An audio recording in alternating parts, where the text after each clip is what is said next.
બંગાળની ખાડીની અંદર એક સાયક્લોનિક સર્ક્યુલેશન સર્જાયું છે, જે આવનારા દિવસની અંદર વધુ મજબૂત થશે અને જેને કારણે 16 ઓગસ્ટથી લઈ અને 22 ઓગસ્ટ 2025 દરમિયાન ગુજરાત રાજ્યની અંદર સાર્વત્રિક વરસાદ જોવા મળશે અને અમુક વિસ્તારોની અંદર ભારેથી અતિભારે વરસાદનું પણ અનુમાન છે. આમ જોવા જઈએ તો છેલ્લા 2-3 દિવસથી બંગાળની ખાડીની અંદર એક સિસ્ટમ બની રહી હતી. આજે 13 ઓગસ્ટના રોજ એ સિસ્ટમ છે એ ડેવલપ થઈ ગઈ છે અને અત્યારે એ સિસ્ટમની મૂવમેન્ટ પણ ચાલુ થઈ ગઈ છે.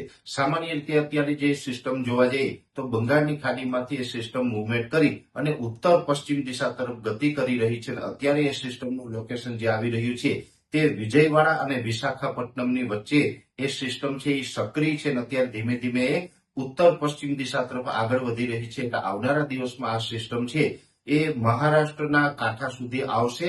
એટલે મહારાષ્ટ્ર ઉપર આવી અને આ સિસ્ટમ છે એ વધુ મજબૂત થશે, કેમ કે અત્યારે આ સાયક્લોનિક સર્ક્યુલેશનના સ્વરૂપમાં છે, પણ મહારાષ્ટ્ર ઉપર આ સિસ્ટમ આવશે એટલે અરબ સાગર સુધી એનો શિયર ઝોન લંબાઈ શકે છે અને જેને કારણે અરબ સાગરમાં પણ અત્યારે ખૂબ સારો એવો કરંટ જોવા મળી રહ્યો છે. એટલે અરબ સાગર સુધી આનું શિયર ઝોન લંબાશે તો અરબ સાગરમાંથી આને એક નવી ઉર્જા મળશે, એક ભેજ મળશે ને જેને કારણે આ સાયક્લોનિક સર્ક્યુલેશન છે એ વધુ મજબૂત થઈ અને લો પ્રેશરમાં પરિવર્તિત થાય તેવી શક્યતાઓ છે. એટલે આ સિસ્ટમ છે એ આવનારા સમયમાં ગુજરાત ઉપર અસર કરવાની છે અને જેને કારણે 16 ઓગસ્ટથી લઈ અને 22 ઓગસ્ટ દરમિયાન રાજ્યની અંદર સાર્વત્રિક વરસાદો જોવા મળશે. એટલે કહી શકાય કે ગુજરાતની અંદર 80 થી 90% વિસ્તારોની અંદર સારા વરસાદોનું અનુમાન છે અને એમાં પણ દક્ષિણ ગુજરાત અને સૌરાષ્ટ્રના ભાગોની અંદર ભારેથી અતિભારે વરસાદો જોવા મળે તેવી શક્યતાઓ છે. એટલે ખાસ કરીને દક્ષિણ ગુજરાત અને સૌરાષ્ટ્રના ભાગોની અંદર 5 થી લઈને 10 ઇંચ સુધીના વરસાદોની શક્યતાઓ છે.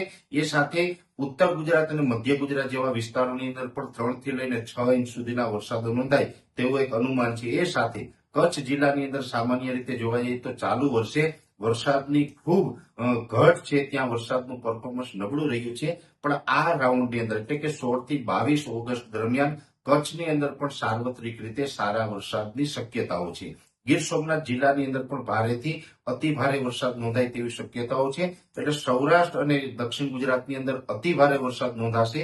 બીજા વિસ્તારોની અંદર મધ્યમથી સારા વરસાદો જોવા મળે તેવું એક અનુમાન છે. આ સિસ્ટમ છે એ ખૂબ ધીમી ગતિએ આગળ ચાલી રહી છે, જેને કારણે લગભગ 5 થી લઈને 8 દિવસ દરમિયાન એટલે કે 16 તારીખથી લઈ અને 5 થી 8 દિવસ દરમિયાન રાજ્યની અંદર અલગ અલગ વિસ્તારોમાં સારા એવા વરસાદો જોવા મળે તેવું એક અનુમાન છે. આ સિસ્ટમ છે એ જ્યારે પણ ગુજરાત ઉપરથી પસાર થાય ત્યારે હળવા થંડરસ્ટોર્મ થવાની સંભાવનાઓ છે, જેને કારણે આ સિસ્ટમના વરસાદોમાં સાથોસાથ ગાજવીજનું પ્રમાણ પણ જોવા મળી શકે છે. એટલે ગાજવીજ સાથે રાજ્યની અંદર સાર્વત્રિક વરસાદનો રાઉન્ડ આવી રહ્યો છે અને આ વરસાદી રાઉન્ડ છે લગભગ 16 તારીખથી ગુજરાતની અંદર ચાલુ થઈ જશે અને આ સિસ્ટમ છે મહારાષ્ટ્ર ઉપર થઈ દક્ષિણ ગુજરાત ઉપર ત્યાર પછીના જે સ્ટ્રોંગ પાર્ટો છે એ દક્ષિણ ગુજરાત સૌરાષ્ટ્ર ઉપર થઈ અને ઉત્તર પશ્ચિમ દિશામાં અરબ સાગરમાં આગળ નીકળે તેવી શક્યતાઓ છે. આ સિસ્ટમ ગુજરાત ઉપરથી પસાર થશે એટલે એનો સેન્ટ્રલ પાર્ટ હશે એ દક્ષિણ ગુજરાત અને સૌરાષ્ટ્ર ઉપરથી પસાર થશે, પણ એનો સંપૂર્ણ જે શિયર ઝોન હોય છે